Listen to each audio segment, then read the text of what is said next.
সব পাবে। তোমরা যদি আমাদের মধ্যে ঝগড়া আলো লাগাও তাহলে সবের জায়গায় গুনাহ হবে না? দুটো সাবস্ক্রাইব পাওয়ার জন্য, দুটো লাইক পাওয়ার জন্য, যেমন আমাদের বক্তা বলছিলেন, বিরাট বড় আলেম, দুনিয়াতে চিন্তা করছে আমি বড় বড় মুহাদ্দিস, বলছিল না আমাদের ইমাম সাহেব? সুন্দর কথা, একদম অরিজিনাল কথা ইমাম সাহেব বলছিল। আমি আস্তে আস্তে শুনছিলাম, খুব ভালো লাগছিল।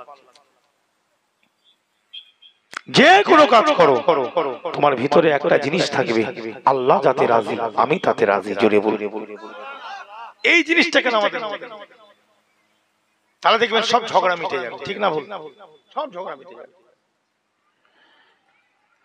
তা ভাই, আল্লাহ পাকের ইচ্ছা এসেছে, সব কিছু আল্লাহর জন্য করব। কার জন্য? জোরে বলেন। রাসূলের মহব্বতে করবেন, আল্লাহকে রাজি করাবার জন্য করবেন। বড় বড় পীর, মুর্শিদ, ওলি, ইমাম যারা হয়েছে তারা তো সব আল্লাহকে রাজি করিয়ে তো ইমাম হয়েছে। ফানাফিল্লাহ মানে কি? বাকাবিল্লাহ মানে কি? কি আল্লাহর তারা ফানা হয়ে গেছে। কথা বোঝা যাচ্ছে? জি জি। তাহলে মুহাম্মদের সঙ্গে লা ইলাহা ইল্লাল্লাহ, হাসবি রাব্বি জাল্লাল্লাহ মা ফি কলবি, খায়রুল্লাহ নূর মুহাম্মদ সাল্লাল্লাহু লা ইলাহা ইল্লাল্লাহ। তোমার ইশারাতে সূর্য ওঠে, তোমার ইশারাতে চন্দ্র ওঠে, তুমি মোদের আল্লাহ মহান, লা ইলাহা ইল্লাল্লাহ, হাসবি রাব্বি জাল্লাল্লাহু মা ফি কলবি, গায়রুল্লাহ নূর মুহাম্মদ। তোমার ইশারাতে মেঘ জমে, ওই মেঘ হইতে বৃষ্টি ঝরে, তুমি মোদের আল্লাহ মহান, তুমি মোদের আল্লাহ মহান, লা ইলাহা ইল্লাল্লাহ, হাসবি রাব্বি জাল্লাল্লাহু মা ফি কলবি, গায়রুল্লাহ নূর মুহাম্মদ।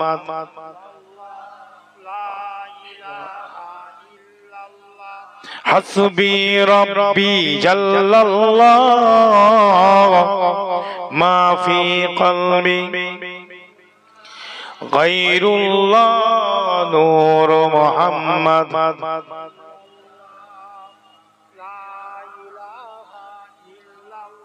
তোমার ইশারাতে, তোমার ইশারাতে রিজিক আসে, তোমার ইশারাতে মওত আসে, তুমি মোদের আল্লাহ মহান, তুমি মোদের আল্লাহ মহান, লা ইলাহা ইল্লাল্লাহ, হাসবি রাব্বি জাল্লাল্লাহু মা ফি কলবি, গায়রুল্লাহ নূর মুহাম্মদ সাল্লাল্লাহু লা ইলাহা ইল্লাল্লাহ, হাসবি রাব্বি জাল্লাল্লাহু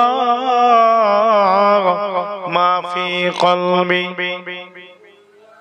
গায়রুল্লাহ নূর মুহাম্মদ সাল্লাল্লাহু লা ইলাহা ইল্লাল্লাহ, সুবহানাল্লাহ আলহামদুলিল্লাহ, সুবহানাল্লাহ আলহামদুলিল্লাহ, লা ইলাহা ইল্লাল্লাহ, সুবহানাল্লাহ সুবহানাল্লাহ সুবহানাল্লাহ আলহামদুলিল্লাহ, লা ইলাহা ইল্লাল্লাহ, লা ইলাহা ইল্লাল্লাহ, মুহাম্মাদুর রাসূলুল্লাহ।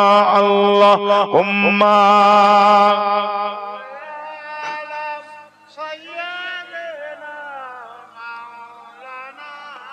وعلى آل سيدنا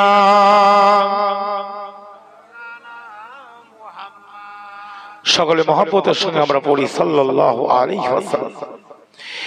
আজকে আলোচনার বিষয়বস্তু হলো শাবান। জোরে বলেন কি? আমার পূর্বের বক্তা কি আলোচনা করেছে অবশ্য আমি জানি না। শাবান নিয়ে আলোচনা করেছে কি?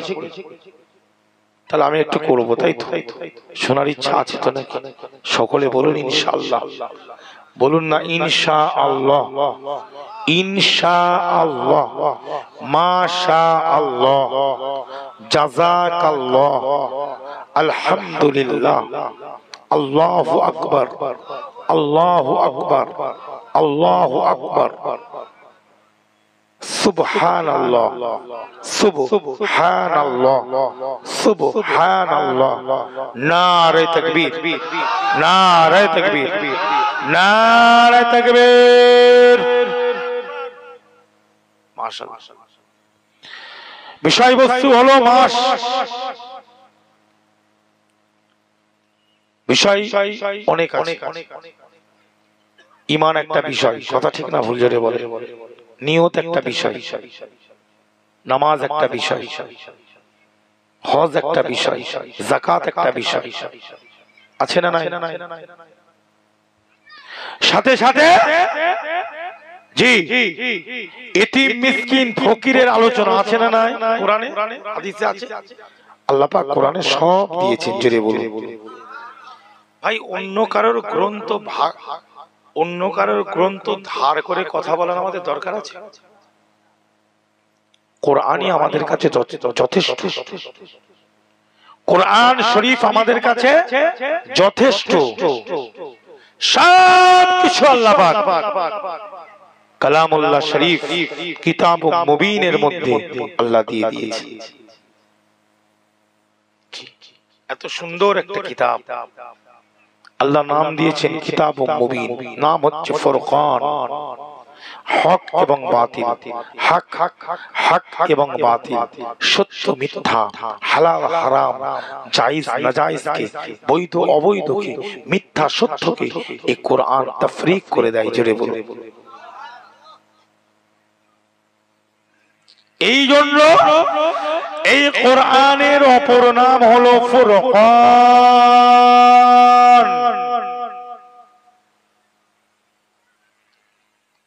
কোরআন কোনদিন পুরাতন হবে? জোরে বলেন, হবে না। ইমাম সাহেব যতই আলহামদুলিল্লাহ পড়ুক, নামাজে কেউ বলতে পারবে না ইমাম সাহেব প্রত্যেকদিন নামাজে শুরু করার সময় একই সূরা পড়ছেন, একদিন অন্য সূরা পড়েন, বলতে পারবে? হ্যাঁ, কোনদিন বলতে পারবে?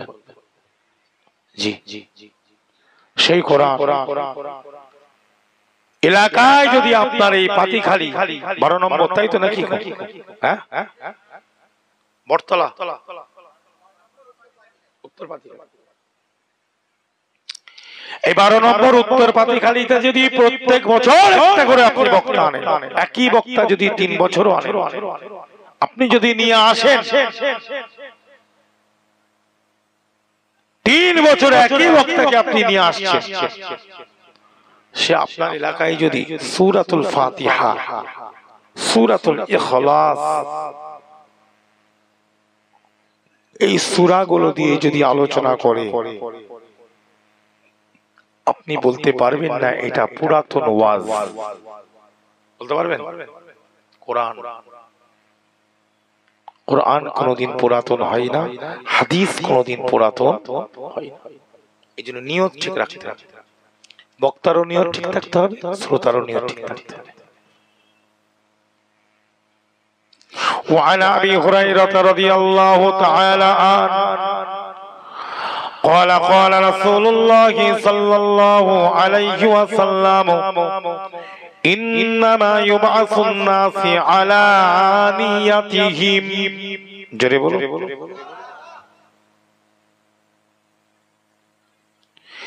এ মুমিন মুসলমান ভাইরা, আবু হুরায়রা রাদিয়াল্লাহু তাআলা আনহু থেকে হাদিসটা বর্ণনা। এ মুমিন মুসলমান ভাইরা, আবু হুরায়রা বর্ণনা করে, আবু হুরায়রা বর্ণনা করেন আমার নবী মুহাম্মদ রাসূলুল্লাহ, আমার প্রিয় নবী মুহাম্মদ রাসূলুল্লাহ সাল্লাল্লাহু আলাইহি সাল্লাম ইরশাদ করেছিলেন। কি ইরশাদ করেছেন? ইন্নামা ইউবাসুন নাস আলা নিয়াতিহিম। এ মুমিন মুসলমান ভাইরা, যারা আমার নবী মুহাম্মদ রাসূলুল্লাহ সাল্লাল্লাহু আলাইহি সাল্লাম বলেন, কাল কিয়ামতের ময়দানে, কাল কিয়ামতের ময়দানে, হাসরের ময়দানে, মাহশারের মহা ময়দানে আল্লাহ পাক প্রত্যেকটা মানুষকে উঠাইবেন, উঠাইবেন, উঠাইবেন। বাসা ইয়াবাসু মানে কি? উঠানো। আল্লাহ প্রত্যেকটা মানুষকে উঠাবেন। আল্লাহ নবী বলেন তাদের তাদের নিয়তের উপরে তাদেরকে উঠানো হবে। এ বান্দা, তুমি যে ওয়াজ করতে এসেছো, এ আম্মার সিদ্দিকী, তুমি যে ওয়াজ করেছিলে তোমার নিয়াত কি ছিল? কথা বলছো? अल्लाह पकड़ावे भाई, पकड़ लेंगे, अल्लाह रब्बुल इज्जत ने पकड़ लेंगे। पकड़ेंगे या नहीं? किसी को छोड़ेंगे? कोई भी हो जाए, हाँ, सीएम हो, एमपी हो, एमएलए हो, एमपी हो, जो भी हो, हाँ, किसी को छोड़ेंगे? हिसाब तो देना पड़ेगा, हिसाब तो देना पड़ेगा भाई। बचने का चांस भी नहीं है उधर से। ऐसा पकड़ पकड़ लेंगे, हाँ? ऐसा पकड़ेंगे ना, बचने का चांस नहीं है।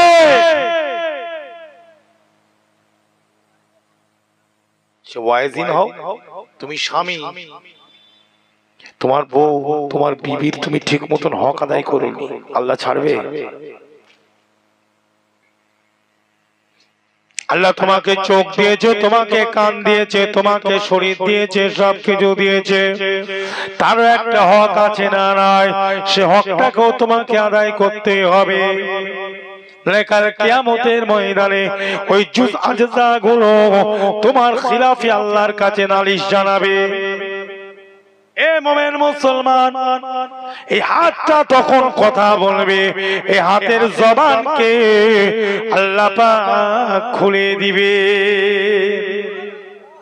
হাতের জবানকে আল্লাহ খুলে দিবে। কোথায় যাবে? তুমি হাত দিয়ে কত মানুষকে মেরেছো, কে হাত কথা কথা ইচ্ছে করার নেই বাবা। দুটো গরু পুষেছো, কি জোরে বলো? এখন গরুই গরুই ঘুষি ঘুষি করে ঢুসাঢুসি বোঝে না? এই হাদিস পাগল মৌলানা আছিস তো তোরা, ঢুসাঢুসি বোঝে না? গুতোগুতি করেছে। এখন কমজোর গরুকে এই ক্ষমতাবান গরুটা খুব গুতিয়েছে। এ বেচারা কমজোর, হাড় পাঁজর ব্যথা করে দিয়েছে। আহকামুল হাকিমিন আমার আল্লাহ, জোরে বলো, যে সবর কর। খবরদার, সবরের উপর কিছু না। এখানে যদি সব নিয়ে নিস ওখানে পাবি না, এটা একটা ব্যাপার আছে। এখানে যদি সব তুলে নিস ওখানে পাবি না। যদি ভালো করে সাইজ করাতে চাস তো এখানে সবর কর। ওখানে এমন মোচড়াবে এক এর থেকে ডবল ডবল ডবল। কি কথা বুঝতে? ধান ঝাড়া হয় না? হয় না? তোমাদের এখানে ধান ঝাড়া হয় তো? পুরি বাপরে, কথা বুঝতে পারছো? এখানে কিছু করিস। এই জন্য সাবেরিনদের একটা দরজা, সাবেরিনদের একটা দরজা, সাবেরিনদের একটা দরজা আছে না নাই? আল্লাহ বলছেন ইন্নাল্লাহা মা'আস সাবিরিন, জোরে বলুন। আল্লাহ নিজে বলছে আমি সাবেরিন বান্দাদের সাথে আছি, জোরে বলুন। বোঝেন ভালো করে, কোরআনের আয়াত বুঝো বাপ। হ্যাঁ, আল্লাহ বলছে আমি সবেরিন বান্দাদের সঙ্গে বান্দীদের সঙ্গে আছি। সবর করেছে তারা দুনিয়াতে, আমি আছি। ঠিক বিচারের ময়দানে কিভাবে বিচার করতে আমি জানি। আল্লাহ হচ্ছেন আহকামুল হাকিমিন, জোরে বলুন। কিন্তু বাপ, তুই মুসলমান, আমি মুসলমান, যদি এমন কাজ করে বসিস, তোর আজানকে বন্ধ করছে, তোর মসজিদকে বন্ধ করছে, তোর শরীয়তের আইনগুলোকে বন্ধ করছে, তোর কুরবানিকে বন্ধ করছে, আহকামের শরিয়াতের হুকুম আহকামগুলো বন্ধ করছে, তুই এমন কাজ করলি, তাদেরকে জায়গা দিয়ে দিচ্ছিস আরো পয়সা খেয়ে, ওটা কিন্তু সবর নয়, ওটা হচ্ছে দুর্মুশপিটাই হবে। কথা বুঝতে পারছো? দুটো জিনিস আছে, একটা ঈমান আর একটা আমাল। জোরে বলেন কি? একটা ঈমান আর একটা আমাল। যদি গন্ডগোল হয়, যতই খারাপ হোক, নোংরা কাজ করেছিস, গুনার কাজ করেছিস, বাপ আমিও করেছি, তুমিও করেছো, সবাই আমরা করেছি, বড় ছোট গুনাহ আমাদের আছে না নাই? সকলের বড় ছোট গুনাহ আছে, নোংরা কাজ অনেকে করেছে, কিন্তু ঈমানটা ঠিক রেখেছে, মসজিদকে মেনে নিয়েছে, আল্লাহকে মেনে নিয়েছে, কোরআনকে মানে, শরীয়তের হুকুম আহকামের কিছু আইন আছে, আমাদের ইসলামের কিছু মূল জিনিস আছে না? উসুল বলা হয়, কি আরবিতে কি বলা হয়? জোরে বলেন। উসুল, ফান্ডামেন্টাল, মৌলিক। এই জিনিসগুলোকে কে এখান থেকে কিন্তু এই জিনিসগুলোর সঙ্গে মুনাফিকি করেনি, টাকার লোভে, পয়সার লোভে, অর্থের লোভে, চেয়ারের লোভে, কিন্তু অন্য গুনাহ আছে। আল্লাহ গুনাহ করার জন্য তোমাকে জাহান্নামে দেবে, আমাকে জাহান্নামে দেবে, আযাব হলেও একদিন না একদিন আল্লাহ তোমাকে আমাকে জান্নাত দেবে, মাউল হায়াতে গোসল করিয়ে পবিত্র করে জান্নাতে দিয়ে দেবে। জোরে বলে। তোমার ঈমান, আমার ঈমানটা ঠিক আছে, বিশ্বাস ঠিক আছে, আমল গন্ডগোল আছে, শাস্তি হতে পারে। আবার আল্লাহ বলছেন, যদি আমার কাছে কান্নাকাটি করিস, খুব কাঁদছিস, খুব কাঁদছিস, আল্লাহ করে ফেল।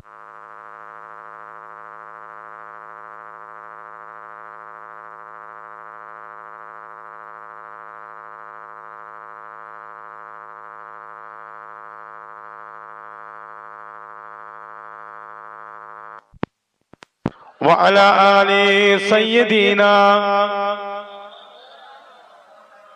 সাল্লাল্লাহু আলাইহি ওয়াসাল্লাম। তো যেটা বলছিলাম, কি অনেক গুনাহ করেছি, আল্লাহ ধুইয়ে জান্নাতে দিয়ে দেবে। আবার কান্নাকাটি যদি করিস, হ্যাঁ, ইন্নাল্লাহা ইউহিব্বুত তাওয়াবিন ওয়া ইউহিব্বুল মুতাতাহহিরিন। জোরে বলুন। আমার আল্লাহ রাব্বুল ইজ্জত বলেন, এ আমার উম্মত উম্মতি, এ আমার হাবিবের, এ আমার হাবিবের উম্মত উম্মতি, এ আমার বান্দা বান্দি, তোরা আমি আল্লাহকে এক বলে মানিস, আমার হাবিবকে তোরা রাসূলুল্লাহ সাল্লাল্লাহু আলাইহি ওয়াসাল্লাম বলে মেনে নিয়েছিস, আমার কোরআনকে মেনে নিয়েছিস, আমার সব কিছু দিন ইসলামের আইনগুলোকে অন্তর দিয়ে সত্য বলে মেনে নিয়েছিস। তোরা গুনাহ করে ফেলেছিস, বড় গুনাহ ছোট গুনাহ করেছিস, আমার কাছে তওবা কর, আমার কাছে ইস্তেগফার করবি, গুনাহ করার বাদে ইস্তেগফার তওবা করবি। আমি আল্লাহ তওবাকারীকে পছন্দ করি। এ বান্দা বান্দি, এ আমার বান্দা বান্দি, এ আমার হাবিবের উম্মত উম্মতি, এ বান্দা বান্দি, বান্দা বান্দি, শুনে রেখে দে, জেনে রেখে দে। শুধু তাই নয়, তাই নয়, আল্লাহ নবী বলেন, কোন মানুষ যখন গুনাহ করে আল্লাহর কাছে তওবা ইস্তেগফার করে, এইভাবে হাতটা পেতে দিয়ে আল্লাহ মাফ করে দেন। আল্লাহ গুনাহ করে ফেলেছি, মাফ করে দেন। আল্লাহ পাক তার হাতটা ফিরাতে লজ্জা বোধ করে।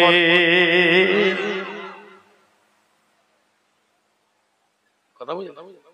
এত খুশি হয়ে যায় ওই বান্দা বান্দির উপরে, যায় গুনাহ করেছে, অনেক খারাপ কাজ করলেও আমি আল্লাহকে ভুলে যাই না, আমি আল্লাহর কাছে কিন্তু অহংকার দেখাচ্ছে না, বুক ফোলাই না, গুনার বাদেও মাথা নত করে সে মেনে নিচ্ছে, আল্লাহ আমি গুনাহ করেছি, আল্লাহ আমি ভুল করে ফেলেছি, আমায় ক্ষমা করে দেন। বুঝে যাচ্ছে না? কিন্তু শর্ত হলো কি? ঈমান। সব আল্লাহ মাফ করে দেবে বাপ। এই ইমানদার মুমিন মুসলমানেরা, আল্লাহ সব গুনাহকে মাফ করে দেবে বাপ। শিরকের গুনাহ মাফ করবে না, শিরকের গুনাহ মাফ করবে না। ইন্নাশ শিরকা লাযুলমুন আযীম, ইন্নাশ শিরকা লাযুলমুন আযীম, ইন্নাশ শিরকা লাযুলমুন আযীম। আল্লাহ পাক শিরকের গুনাহকে মাফ করবে না। আল্লাহ ছাড়া অন্য কারোর কাছে মাথা নত করা যাবে? জোরে বলেন। ইভেন আপনি যদি জিয়ারত করেন, কবর জিয়ারত করেন, আমি আল্লামা হুজুরের কিতাব, দাদা হুজুরের জীবনীতে দেখছিলাম, কবর জিয়ারত করার সময় মাথাটা সোজা করে এইভাবে কবর জিয়ারত করাটাই ভালো। বুঝলেন? তাহলে মাথা নত একমাত্র কার কাছে? কিন্তু ভাই দুঃখের কথা, এরকম অনেক আমার মতন বক্তা আমরা দাদা পীরের সিলসিলার মানুষ। আগে বলেন, আমার উপরে রেগে গেলে হবে? রাখবেন না তো? অন্যজন রাখুক, আপনারা রাখবেন না? আপনার দাদা হুজুরের পাগল তো, ব্যাস। কোন পীরজাদা কি করছে, কোন হুজুর কি করছে সব না। আপনি কি বলেন আর আমি কি, দুইজনের আলোচনা। ভাই জান দুঃখ লাগে, ব্যথা লাগে। আমার দাদা পীরের এটা নীতি নয় কবরের ওপরে ফুল ছড়ানো, কবরে চাদর দেওয়া, কবরকে সাজদা দেওয়া, কবরে পয়সা দেওয়া, মাজার শরীফে পয়সা দেওয়া আছে কোন জায়গায়? একটা কিতাবে আপনি দেখান আল্লামা হুজুর, আল্লামা রুহুল আমিন হুজুরের একটা কিতাবে দেখাতে পারবে না বাপ। মিজলা হুজুরের একটা কিতাবে দেখাতে পারবে না। পাঁচ হুজুরের কোন ওয়াজে আপনি দেখাতে শোনাতে পারবেন না। তারা বলেছে কবরে তোমরা পয়সা দাও, মাজার শরীফে তোমরা পয়সা দাও না, না না, এসব চলে না। আমার দাদা পীরের সিলসিলাতে এগুলো চলে না, চলবে না। মেয়েদের কবরের কাছে দাঁড়িয়ে দাঁড়িয়ে জিয়ারত চলবে না, চলবে? কবরের ওপরে হাত দেওয়া, দাদা পীরের মাজারের কাছে গিয়ে ওই পাঁচিলে হাত দিয়ে চুমা খাওয়া চলবে না, চলবে? চলবে না। মহাব্বত করেন, মহাব্বত করতে গিয়ে বাবা ঈমান হারা হয়ে গেলে হবে না? হবে? এখন এই ওয়াজগুলো আমি বেশি করছি, ভুল করছি না? দাদা হুজুরের সিলসিলাকে ধ্বংস করে দিচ্ছে, খালি পরের বিচার করছে, ওই করেছে ওই করেছে। তুমি কি করছো? নিজের কাজে ঠিক করো না, খালি এই করেছে ওই করেছে। আগে ঘর সামলানোর দরকার আছে না? জোরে বলো। আগে আত্মসমালোচনা করো, আমি ঠিক আছি নাকি। এই কথা ঠিক না? বল আমার ভাই এই কথাগুলোই বলে, ভুল বলে কথা বলো, ভুল বলে। যদি বল আমি ভুল বলি তাহলে আর বলবো না, থাক। কিয়ামতের ময়দানে ধরা কিন্তু তোমরা পড়বে যে আম্মার বলছিল তোরা তার বিরোধী করেছিস। কে ভুল কথা বলছিল? কে ভুল কথা বলছিল? বিচার যদি হয় পীরের আওলাদ আম্মারেরও বিচার হবে, বিচার যদি হয় মুরিদানের ছেলে তারও বিচার এক হবে, বিচার আলাদা হবে। জোরে বলা হবে, বিচার এক হবে, বিচার আলাদা হবে। দাদা হুজুর ওসিয়তনামায় লিখেছে, আমার পুত্রগণ, আমার পৌত্রগণ, আমার খলিফাগণ, আমার মুরিদগণ যেই হোক শরীয়ত বিরোধী করলে তার কাছে যাওয়া যাবে? জোরে বলা যাওয়া যাবে? দাদা হুজুর নিজে পারেন। আমি দাদা হুজুর নিয়ে চলবো না, আপনি দাদা হুজুর নিয়ে চলবেন না, আমার ভাষা নিয়ে চলবে। আমি আমার কথা বলছি। আমার আব্বাজান এত শিক্ষিত তো, শিক্ষিত নয়, কিন্তু আমার আব্বাজান যদি দাদা হুজুরের ওসিয়তের বাইরে একটা কথা বলে, ওটা কি আপনাদের নেওয়া যাবে? নেওয়া যাবে? বড় হুজুর হোক, মিজলা হুজুর, সেজলা হুজুর, নোয়া হুজুর, ছোট হুজুর, ইনারা বলেনি, কি বললাম? ইনারা বলেনি, ইনারা তার আব্বাজানের নকশে কদম নিয়ে চলেছে। জোরে বলে। আর আমি কালকা যোগী, ক্যাপাসিয়াল ভাঙা দেওয়া, অল্প বিদ্যা ভয়ঙ্কর, নতুন নতুন ফতোয়া জারি করছি। আল্লামা হিন্দ রুহুল আমিনের থেকে বড় আলেম হয়ে গেছে। মুফতি আজমের থেকে আমি আম্মার সিদ্দিকী বড় আলেম হয়ে গেছি। ফতোয়া দিচ্ছে, ইলম দেখাচ্ছে, ইলম। খবরদার বাপ, কুতুবউদ্দিন হুজুরের বেটা বলে যাচ্ছে। আজ তোর গ্রামে এসেছি, কালকে আমাকে না নিয়ে আসবি আলাদা কথা, দাদা হুজুরটা ধরে থাকবি, জোরে বলুন। আর কিন্তু মুশকিলে পড়ে যাবে। এখন কিন্তু খুব ভন্ডামি শুরু হয়ে গেছে বাজারে। নাম বলছে দাদা হুজুর, নাম বলছে ফুরফুরা, কি উপরে লেখা আছে মিষ্টান্ন ভান্ডার, হঠাৎ তুলে দেখছে পেঁয়াজু আর বেগুনি আর আলুরির দোকান। এই কথা বুঝতে পারছেন? কিছু বুঝতে পারলেন না? উপরে বোর্ডে কি লেখা আছে বলো? দামি মিষ্টির দোকান। আর হঠাৎ যখন তুলেছে দেখছে আলুরি আর বেগুনি আর পেঁয়াজির দোকান। এই এখন আমাদের বক্তাদের অবস্থা। সাইন বোর্ড লেগে রেখেছে দাদা হুজুর, পাঁচ হুজুর, অমুক হুজুর, আর ভিতরে পেঁয়াজু আর বেগুনি আর আলুরির দোকান লেগে।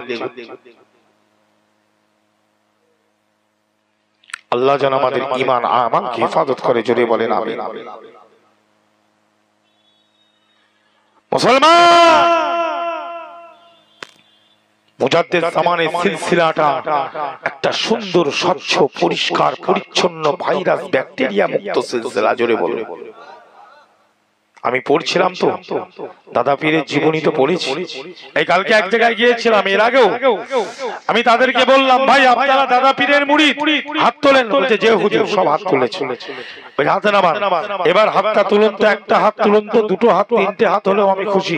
এ দাদা হুজুরের জীবনীটা এর মধ্যে কজন খতম করেছে? একটা হাত ওঠে। আমার কিছু কথা বলতে, একটা হাত ওঠে।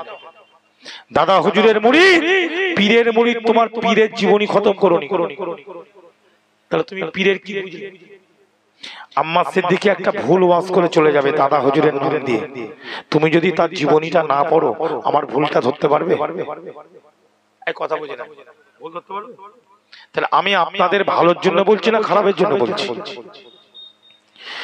আপনি যদি দাদা হুজুরের জীবনীটা পড়েন জি, তাহলে তো আপনি আমার ভুল ধরতে পারবেন যে হুজুর এইটা তো দাদা হুজুরের জীবনীতে লেখা নাই, আপনি এই কথাটা বললেন। তাহলে পড়ার দরকার আছে তো নাকি? আছে না নাই? এত মজা পাবেন যদি আপনি পড়েন না দাদা হুজুরের জীবনীটা ভালো করে মন দিয়ে, এত মনের মধ্যে আপনি মজা পাবেন বলে বোঝাতে পারবো। আল্লাহ পাক কত বড় ধরে দরজা আমার দাদা পীরকে দিয়েছিলেন, জোরে বলুন। আমার রাগ কারোর উপরে নয়, আমি কারো দুশমন নই, আমি সবাইকে ভালোবাসি আর সকলকে সম্মান দিই। ব্যক্তিগত জীবনে কারোর সাথে আমার হিংসা রাখাও উচিত নয়, নীতিগত ব্যাপার আছে। আমার দাদা পীর একটা মাসলা বলে গিয়েছে। আমার দাদা পীর বলছেন, আমার মির্জা হুজুর আল্লামা হুজুর বলছেন, আল্লাহর ওলি নবী আম্বিয়াদের কবর জিয়ারত করার জন্য সফর করা জায়েজ আছে না নাই? আর আপনি বলছেন গুনার কাজ। আমার মতন পীর জাদা এই যে বক্তা বলছে গুনার কাজ। কোনটা নেবে মানুষ? মেজ হুজুরটা, দাদা হুজুরেরটা নেবেন না আমারটা নেবেন? বলেন, আপনি কথা বলেন। আমার দাদা পীর জীবনেও বলল না কবরে চাদর, কবরে ফুল, জীবনেও বলল না কবরকে নিয়ে কিছু বাড়াবাড়ি করা। আর আমি হঠাৎ গজিয়ে উঠে বলছি সব জায়েজ। আবার বলছে দাদা হুজুরের মসলা বলে কিছু নাই। এইগুলোর প্রতিবাদ কে করবে? শুধু বাইরের মৌলী সাহেব, বাইরের ইমাম সাহেব, বাইরের মুফতি সাহেব কি করছে? খালি খোঁচা মারছো। আর এইগুলোকে কি সামলাবে?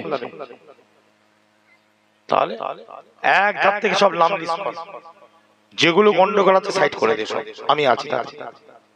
ভিতর বাইরে সব সাইড করতে হবে। কথা ঠিক না ভুল?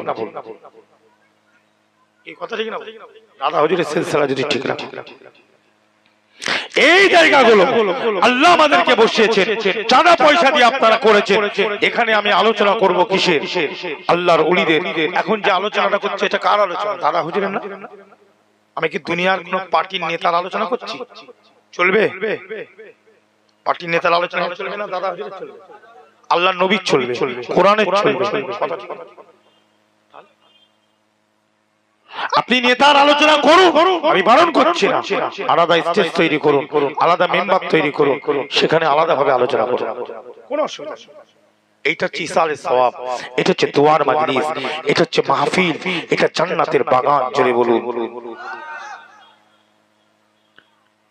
সাহাবায়ে কেরাম ইমামরা যেটা করেছেন, প্রতিবাদ প্রতিরোধ যা করেছেন, আইনটা তখন ছিল কিসের? সংবিধানটা ছিল কি? কোরআন। জোরে বলুন। তার সঙ্গে তুলনা করলে হবে না? না, ইলমিয়াত কথা বলো, তার সঙ্গে এটা তুলনা করা যাবে? ইলম নিয়ে কথা বলো, কারণ হয়ে নয়। তুমি যখন কবরে যাবে, আম্মা সিদ্দিকী কি তোমার কবরে গিয়ে তোমার সঙ্গে মুনকির নাকিরের সঙ্গে মিটিং করবে তোমার হয়ে? তাহলে তুমি আমার মুখের দিকে চেয়ে কথা বলা ঠিক হবে? হবে? কোরআন। ভাই মুসলমান ইমানদারেরা, ভালো করে বোঝার চেষ্টা করবেন, দলিল ছাড়া কথা বলবো না বাপ। এই তো শুরু করেছি বাপ। এ মোমেন মুসলমান ভাইজানেরা, এই ইমানদার মোমেন মুসলমানেরা, তাই আমি যে জিকিরটা আপনাদের কাছে করালাম, একটা যে আপনাদের কাছে কোরআনের আয়াত দিয়ে একটা হাম করলাম, সব কিন্তু ওতে আছে আল্লাহর জন্য। জোরে বলুন। दीनेर जन्नो अबू बकर दीन के लिए जान दे दिया, उमर फारूक दीन के लिए जान दे दिया, उमर फारूक दीन के लिए तलवार उठाया। जोरे बोलो। उस्मान गनी दीन के लिए फकीर हो गया, अली हुजूर दीन के लिए खून बहाया। जोरे बोलो। हजरत बिलाल दीन के लिए अज़ान हकाया, और हम लोगों का हुजूर दीन के दीन को मुंतशिर कर दिया। जुड़े बोले सभी किन्तु दीन, सभी किन्तु कुरान। এর বাইরে কোনো ব্যাপার আছে? আর আমাদের লড়াই হচ্ছে কি নিয়ে? দিন না দুনিয়া? আর মরে গেলে বলছে শহীদ হয়ে গেছে। ভেড়া কোথায়? শহীদ হয়ে গেছে। ঈমান টিমান থাকবে, মুরতাদ হয়ে যাবে। শহীদ কাকে বলে? হ্যাঁ, শোন শহীদ কাকে বলে, শোন একটা হাদিস বুখারী শরীফের একটা হাদিস বলি। হে মুমিন মুসলমান ভাইজানেরা, কিতাবুল মাগাজির মধ্যে পেয়ে যাবেন। এই জানো ওয়ান আব্দুল্লাহ ইবনে আব্বাসিন ওয়ান ইবনি আব্বাসিন রাদিয়াল্লাহু তাআলা আনহুমা ইয়াউমা বদরিন আল্লাহুম্মা আনশাদুকা হাদাকা ওয়া ওয়াদাকা আল্লাহুম্মা ইন শি'তা লাম তু'বাদ ফাআখাযা আবু বকরিন বিয়াদিহি হাসবুকা ফাখরাজা ফায়ুজামুল জামউ ওয়া লোনা দুবুর। জোরে বলো। শহীদ কাকে বলে? যেখানে যেখানে শহীদ বলবে না, এই মুসলমান আমি তোমাদের দুশমন নয়, কবরে যাওয়ার আগে কলেমার দরকার আছে না নাই? বাজে ভাষা বলবে, ঈমানটা চলে যাবে। ফতোয়া সিদ্দিকিয়া মিজলা হুজুরের প্রথম খণ্ড খুলে দেখবে, মিজলা হুজুর বলছেন কোন কথা বললে ঈমান যায়। কি এমন কিছু ভাষা আছে যেগুলো বললে কি হবে? আপনি যদি নবী পাককে নিয়ে, আপনি যদি কোনো হাক্কানি আলেমকে নিয়ে, কাকে চলে বলেন? একটা হাক্কানি আলেম মানে যার মধ্যে আল্লাহর ভয় আছে, হালাল হারাম তামিজ করে চলে, যে আলেমদের ব্যাপারে রাসূল পাক সাল্লাল্লাহু আলাইহি ওয়াসাল্লাম বলেছেন কি ওয়ারাসাতুল আম্বিয়া, এরকম হাক্কানি আলেম। কথা বোঝা যাচ্ছে না? জি, তাকে যদি আপনি খারাপ ভাষায় গাল দেন, তাকে যদি কোনো কষ্ট দেন, বা এমন বাজে একটা ভাষা দিয়ে গালিগালাজ করলেন, বা এমন একটা ভাষা তার উপরে আপনি প্রয়োগ করলেন, কি আপনি তাকে ইহানত সূচক একটা কথা বললেন, ইহানত করলেন, একটু তাকে কি করলেন? ইহানাত করলেন, অস্বীকার করে একটা বাজে মন্তব্য করলেন। খাজা হুজুরের মতন মানুষ, ইমামে আযমের মতন মানুষ, ইমাম শাফঈর মতন মানুষ, ইমাম মালিকের মতন মানুষ, আহমদ ইবনে হাম্বলের মতন মানুষ, ইমাম জুফারের মতন মানুষ, ইমাম ইউসুফের মতন মানুষ, ইমাম মুহাম্মাদের মতন মানুষ, ইমাম আসকালানির মতন মানুষ, জি মুজাদ্দিদ জামান ফুরফুরার আবু বকর হুজুরের মতন মানুষ, বশিরাত আল্লামা হিন্দ হুজুরের মতন মানুষ, নিসাউদ্দিন সাহেব হুজুরের মতন মানুষ, জি এই টাইপের ইত্যাদি ইত্যাদি এই রকম টাইপের মানুষের বিরুদ্ধে আপনি যখন ইহানত সূচক কথা বলবেন, তারা হচ্ছে হাক্কানি আলিম, যে আলেমের কথা আল্লাহ কোরআনে বলেছে। জোরে বলুন। আপনি তখন কি করলেন? ইহানত করলেন। ইহানাতুল উলামাও কুফর। তাহলে একটা হাক্কানি উলামায়ে কেরামকে ইহানত করা কি কুফরি না? জোরে বলেন, কুফরি না? তাহলে নবী আম্বিয়ার ব্যাপারে যদি কেউ এতটুকু ভাষা বাজে বলে, ফতোয়া জাহিরির উপরে না বাতিনের উপরে? কথা বলো। জি, আলেম ওলামারা কথা বলবেন, ফতোয়া জাহিরির উপরে না বাতিনের উপরে? মনসুরে হাল্লাজ নাম শুনেছ তো? মনসুরে হাল্লাজ, হ্যাঁ, সে বলেছিল আনাল হক। সবাই জানে সে আল্লাহর ওলি, কিন্তু তার শাস্তি হয়েছিল না হয়নি? কেন? জাহিরি ফতোয়া কিসের উপরে? জি, কতল করা হয়েছিল না হয়নি? ফতোয়া সব সময় জাহিরির উপরে। ওলি আল্লাহদের ব্যাপারে যদি সাবধানে কথা বলতে হয়, হাক্কানি উলামায়ে কেরাম, হাক্কানি মুজতাহিদিনে কেরামদের ব্যাপারে যদি সাবধানে কথা বলতে হয়, তাহলে নবী আম্বিয়া সাহাবাদের ব্যাপারে কিভাবে কথা বলা উচিত?